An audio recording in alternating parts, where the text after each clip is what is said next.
Hi everyone, this is Santosh. सबैजना नमस्कार. You are welcome to my channel. Welcome to back again. हजुर सबैलाई मेरो च्यानलमा धेरैभन्दा धेरै स्वागत छ. र आज फेरि म मेरो बन्साई सम्बन्धी अलिकति काम गर्न गइरहेको छु. यो चाहिँ मेरो बेन्जामाइना फाइकस बन्साई हो. यसलाई म रिपोर्टिङ गर्न गइरहेको छु. ओके. र यसलाई चाहिँ मैले अलरेडी डिजाइन दिएको छु. यस्तो खालको सेप छ. यता राइट लेफ्ट फेरि राइट त्यता लेफ्ट माथि अलिकति टुप्पोमा अलिकति चाहिँ पछि बुसी बनाउने यसको यसरी चाहिँ मैले डिजाइन दिएको छु र मैले वायरिङ गरेको छु अलरेडी. र यो चाहिँ एयरलेयरिङबाट मैले चाहिँ बनाएको हो. यहाँ हेर्नुहोस् एट्याचिङ गरेको छ. यो चाहिँ अब जुन यो लामो अग्लो छ यो चाहिँ अब बिजुबाट उम्रेको हो र तलको चाहिँ एयरलेयरिङ गरेको हो र मैले चाहिँ एट्याच गरेको छु. यहाँ राम्रो टाँसिसकेको छ, एट्याचमेन्ट भइसकेको छ. यसो गर्नुको चाहिँ अर्थ चाहिँ यो चाहिँ एकदम रेजिस्टेन्ट पावर बोलियोस् एयरलेयरिङ गरेको चाहिँ दीर्घकालीनसम्म केही नहोस् नमरोस् भन्नको खातिर हो मैले यसरी सपोर्ट दिएको. ओके. यसो गरेपछि चाहिँ यो चाहिँ एकदमै हेल्दी हुन्छ र इभरग्रिन हतपत मर्दैन. हामीले यसो गरौँ जहिले पनि एयरलेयरिङ हामीले गर्न सकिन्छ एयरलेयरिङबाट बन्साई बनाउने. त्यसपछि हामीले चाहिँ बिजुबाट तयार पारेको जुनै पनि पिपलको होस् बरको होस् फाइकस आइटम जुनैको होस् जेको पनि सिट्रसहरूको त्यसरी हामीले चाहिँ फेरि अर्को बेसबाट फेरि हामीले चाहिँ सपोर्ट पावर दिनुपर्छ, रेजिस्टेन्स पावर दिनुपर्छ. हामीले चाहिँ बिजुबाट उमारेको हामीले एट्याचमेन्ट गर्नुपर्छ र त्यसो गर्दा चाहिँ दिगो हुन्छ, बलियो स्ट्रङ हुन्छ. ओके. र यो चाहिँ म काटेर पछि फ्याक्नुपर्छ. यो चाहिँ अब उता फुल्ली टाँसिएकोपछि पूर्णतया टाँसिएपछि हामीले काटेर फ्याक्दा हुन्छ. यसलाई कुनै समस्या छैन. ओके. यहाँ हेर्नुहोस् यहाँ मजाले टाँसिसकेको छ है. यहाँनिर हेर्नुहोस् टाँसिएको छैन र पनि मैले डोरीले बाँड्ने क्रम चाहिँ छोडेको छुइनँ. यहाँ मजाले टाँसिएको छ हेर्नुहोस्. र यो काटेर फ्याक्छु म अथवा काटेर यसलाई रोप्दा फेरि पुनः उम्रिन्छ किनभने यो जरा आइरहेको छ. यो राम्रो सर्भाइभ गर्छ. ओके. भविष्यको फ्युचरको बन्साई पनि हुन्छ यो भविष्यको. ओके. र यो चाहिँ मैले मेरो यो पोटमा सिफ्ट गर्न लागिरहेको छु. यो चाहिँ सिरामिक पोट हो. आवाज हेर्नुहोस् राम्रो आउँछ आवाज. सिरामिक पोट हो यो चाहिँ. ओके. यसमा चाहिँ म रिपोर्टिङ गर्न लागिरहेको छु. ओके. र यसको चाहिँ लगभग 1 वर्ष भयो.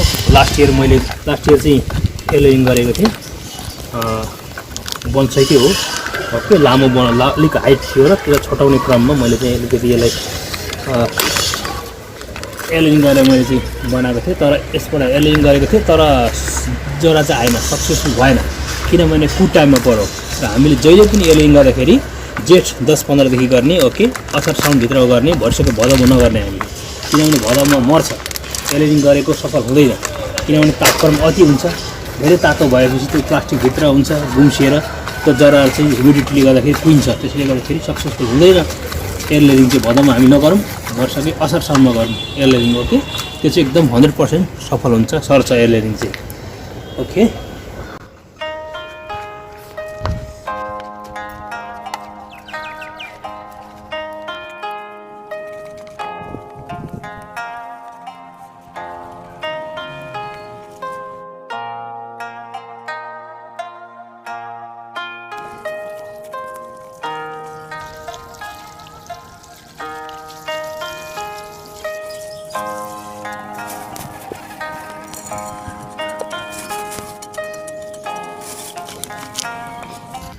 यो चाहिँ मेरो अलरेडी रेडिमेड भइसकेको छ. ओके. यो चाहिँ सोइलहरू बन्साईको लागि मैले बनाइसकेको छु. अब यो अलिकति फङ्गिसाइड लाउन गइरहेको छु. फङ्गिसाइडले अलिकति प्रोटेक्ट गर्छ. फङ्गस त लाग्नु दिँदैन, अरूभन्दा कुहिनु दिँदैन जराहरू. ओके.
ओके, मैले यो पत्ता चाहिँ म ट्रिमिङ गर्दिनँ अहिले, किनभने यसको भर्खर कलिलो हाँगाहरू आउँदैछ। ओके, अलिकति हाँगाहरू एडल्ट भएपछि हामीले फेरि पुरा पत्ता डिफ्लेसन गर्नुपर्छ। ओके, त्यसो गर्दा फेरि अरू फेरि नयाँ ब्रान्चहरू निस्किन्छ। ओके,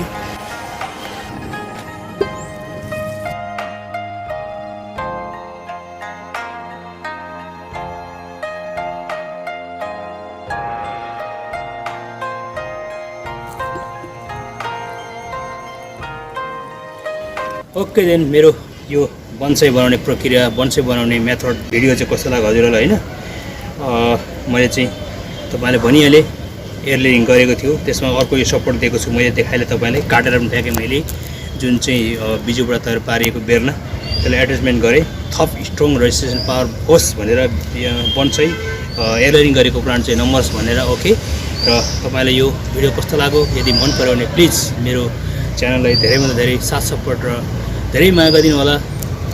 अन्ततगत मेरो च्यानललाई सब्सक्राइब गरेर नोटिफिकेसन बेल दबाइदिनु होला, पछाडिको बेल आइकन भन्छ त्यसलाई। ओके, यदि तपाईँले नोटिफिकेसन बेल दबाउनु भएन भने सब्सक्राइब गरेको अर्थ हुँदैन, र सब्सक्राइब गरेर नोटिफिकेसन बेल दबाउनु भयो भने यसरी नयाँ नयाँ भिडियोहरू जति पनि अपडेट गर्छु म, त्यो भिडियो चाहिँ तपाईँहरू समक्ष पुग्नेछ र हेर्नु पाउनु हुनेछ। ओके, त्यो हो, र तपाईँले मलाई सक्दो सहयोग गरिदिनु होला त्यो सब्सक्राइब गरेर। ओके, र लाइक सेयर कमेन्ट र त्यसमध्ये पनि सेयर चाहिँ गरिदिनु होला। धेरैभन्दा धेरै भन्न चाहन्छु हजुर सबैलाई मेरो अनुरोध छ। ओके भन्दै मेरो यो आजको यो बन्साई बनाउने प्रक्रिया भिडियोलाई चाहिँ म यहीँ बन्द गर्न चाहन्छु। सबैजनालाई नमस्कार। Okay, bye, see you.